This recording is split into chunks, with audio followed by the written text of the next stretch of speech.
એક દિવસ છે ને ચપ્પલ સાંધવા વાળા એક ભગત એ મને મળવા માટે આવ્યો. મને કે માં તમે કઈક બોલો ને. મેં કીધું શેનું? તો કે આ બાયુ બહેનો છે ને આ છોકરાઓને નિશાળે મૂકવા માટે જાતી હોય ને આ લઘર વગર હાલતની અંદર આવા ગંદા કપડાં પહેરીને જાતા હોય કાકા આને સલાહ સૂચન આપો ને. મેં કહું કહેવાની રીતે તો આપણે કહીએ છીએ, પછી સુધરવું ન સુધરવું એના હાથની વાત. વિચાર કરો, ચપ્પલ સાંધવા વાળો એ ભગત જે માણસ છે એ વ્યક્તિ જો આ બહેનો દીકરીઓ ઉપર આ ઓબ્ઝર્વેશન કરીને જો એ અરેરાટી કરી જતા હોય તો પછી આ આપણું કેટેગરી કેટલી નીચી કહેવાય. વિચાર કરો. અંગ પ્રદર્શન થાય એ વખતે કપડાં પહેરવાની શું કામ જરૂર છે? અને ફેશન બહેનોમાં જ આવે. ભાઈઓ તો સાલોથી એનો એ જભો, એનો એ કુર્તો અથવા એ શર્ટ આખી બાઈનું એમાં કોઈ ફેશન ના આવે, બહેનોમાં જ ફેશન. અને દરરોજને માટે બહેનોમાં ફેશન પેટર્નો બધું બદલાય.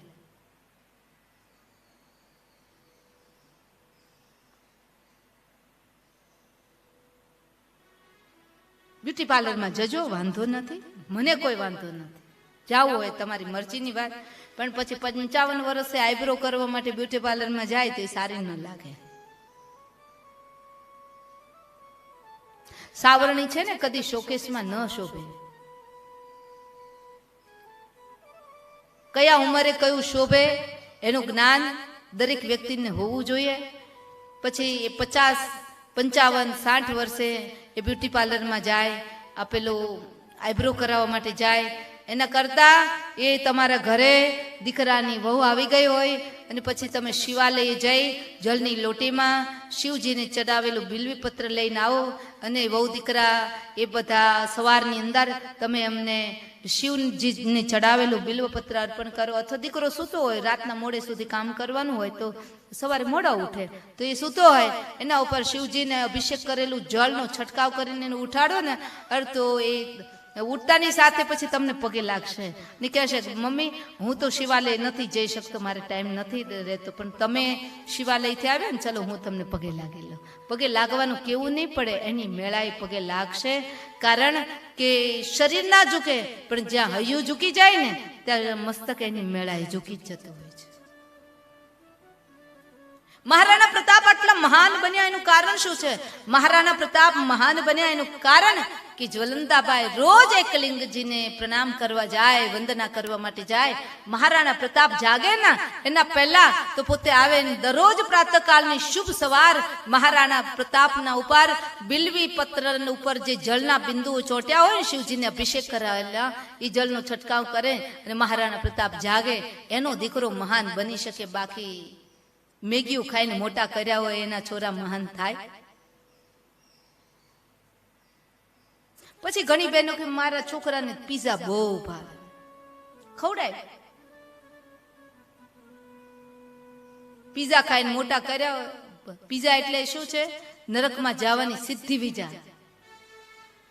ઘણા પીઝા ભાવતા હોય ને તો મનમાં બોલતા હોય, હજી સુધી કોઈ લખી નથી મોકલાવ્યું પણ મનમાં બોલતા હોય પીઝા માટે શું કામ આવું બધું બોલો.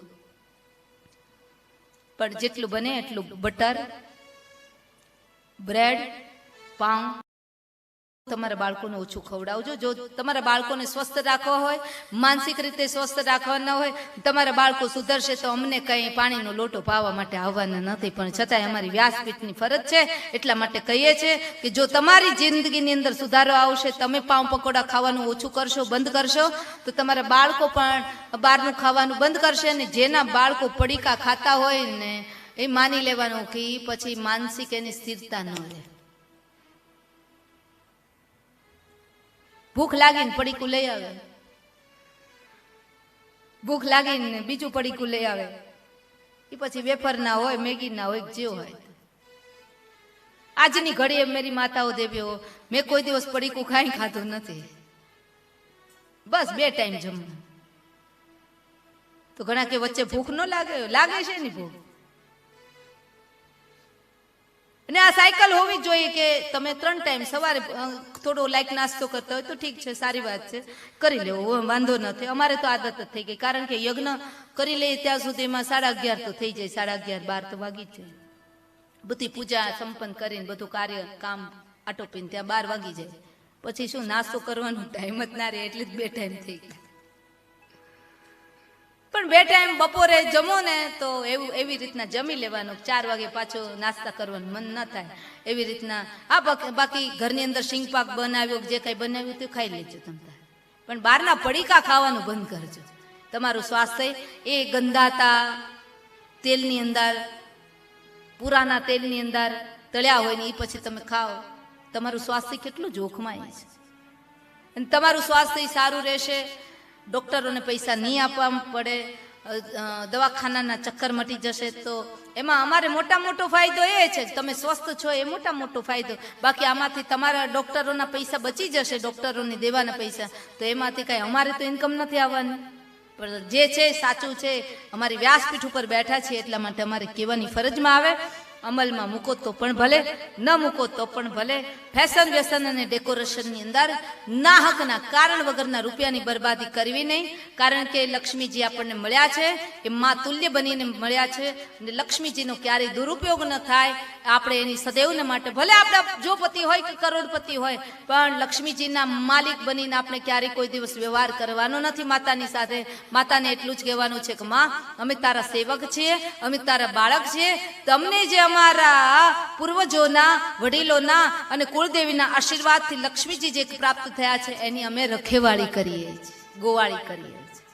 જે દિવસે લક્ષ્મીજીના માલિક થવા જશો ના, ત્યારે માતાજીનો શ્રાપ આવશે. અને ઘણા છે એ લક્ષ્મીજીનો દુરુપયોગ કરતા હોય છે, અને ઘણા લક્ષ્મીજીનો ન દેવા ઠેકાણે દઈ દેતા હોય છે. અને પછી કે અરે કે ફલાણો વ્યક્તિ મારી પાસે તો ઉછીના પૈસા લઈ ગયો અને ધંધો કરવા માટે લઈ ગયો, મેં એની વાતોમાં આવી જઈ, મેં આપ્યા, વ્યાજે પૈસા આપ્યા, પછી મને પાછા આપતો નથી. પણ જે ગયા એ કોઈ દિવસ પાછા આવવાના નથી.